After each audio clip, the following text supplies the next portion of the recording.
Mga 1:30 tayo magpunta mamaya. Paano mo yan?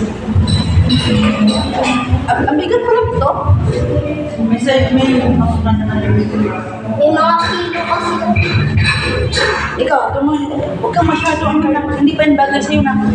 Ano lang sa'yo? Alam mo na Isa na lang siya.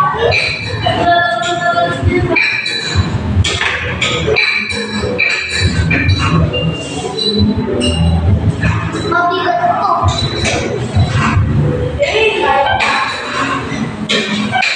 Tingin ginawa ni Mama. huwag ka mabigat na. Ito sinasabi. Hindi ka pa pwede mag-ganyan-ganyan na. Ito lang sabi ha. Gaya. Galit tayo.